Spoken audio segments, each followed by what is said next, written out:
প্রিয় দর্শক, যে যেখান থেকে এই ভিডিওটি দেখছেন শুনছেন, আসসালামু আলাইকুম। একটি কষ্টের বা দুঃখের সংবাদ। কষ্টের বা দুঃখের সংবাদটি হলো, এক বাবা তার 10 বছরের মেয়েকে সঙ্গে নিয়েই ট্রেনের নিচে ঝাঁপ দিয়েছেন। এই লোমহর্ষক ঘটনাটি ঘটেছে নওগাঁয়।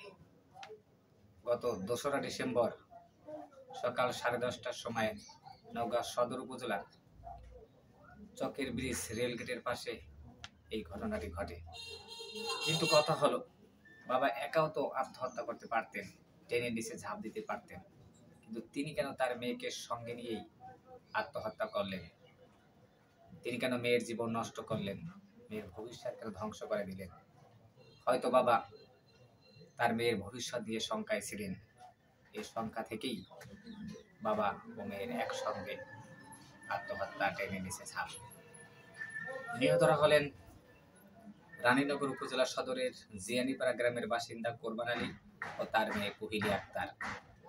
স্থানীয়রা বলেন, নিহত কোরবান আলী পেশায় একজন মৎস্যজীবী ছিলেন। মৃত্যুর আগ মুহূর্তে মেয়েকে নিয়ে চকের ব্রিজ রেলগেটের পাশে ঘোরাঘুরি করছিলেন। রাজশাহীগামী বরেন্দ্র এক্সপ্রেস চকের ব্রিজ এলাকা অতিক্রম করার সময় মেয়েকে হাতে চেপে ধরে ঝাঁপ দেন ট্রেনের নিচে। ঘটনাস্থলেই বাবা ও মেয়ের মৃত্যু হয়।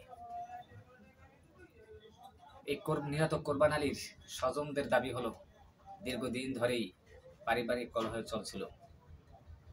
স্ত্রীর বেপরোয়াপনা, অতিরিক্ত চাহিদা, পরপুরুষে আসক্ত, পরকীয়ায় প্রায় তাদের মধ্যে ঝগড়া হতো। এক পর্যায়ে স্ত্রী হঠাৎ চলে গেলে, অন্য পুরুষের সাথে বাড়ি থেকে চলে গেলে মানসিকভাবে ভেঙে পড়েন কোরবান আলী। এই মানসিক অশান্তি থেকেই হয়তো তিনি আত্মহত্যা করেছেন। আত্মহত্যা কোনো জিনিসের সমাধান নয়, এটা আমরা জানি, কিন্তু একজন পুরুষের আত্মহত্যা করা ছাড়া কি বা করার থাকে? স্ত্রী চলে যাবার পরে সমাজ একজন পুরুষকে নিয়ে নানান কথা বলে এবং রাষ্ট্র পুরুষের কোনো অভিযোগই শোনে না, উল্টো পুরুষের বিরুদ্ধে আনা হয় নানান অভিযোগ। ধরুন, এখানে যদি মা এবং মেয়ে একসঙ্গে ট্রেনের নিচে পড়ে আত্মহত্যা করত, তখন কি হতো? তখন এই কোরবান আলীকে খুঁজে বের করে পুলিশে আটক করত। কিন্তু এখন বাবা ও মেয়ে আত্মহত্যা, এখন কিন্তু কোরবান আলীর স্ত্রীকে কখনোই গ্রেপ্তার করা হবে না, তার বিরুদ্ধে কোনো অভিযোগই আসবে না। এটাই তো আমাদের দেশ।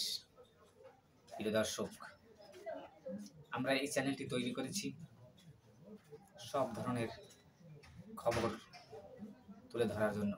তবে সবার আগে আমরা প্রাধান্য দিই পুরুষের অধিকারের কথা, পুরুষ নির্যাতনের কথা। কারণ পুরুষের অধিকারের কথা বলার জন্য, পুরুষ নির্যাতনের কথা বলার জন্য তেমন কোনো মাধ্যম এদেশে নেই। তাই চ্যানেলটি ভালো লাগলে, ভিডিওটি ভালো লাগলে সাবস্ক্রাইব করে পাশে থাকবেন। সবাইকে আসসালামু আলাইকুম।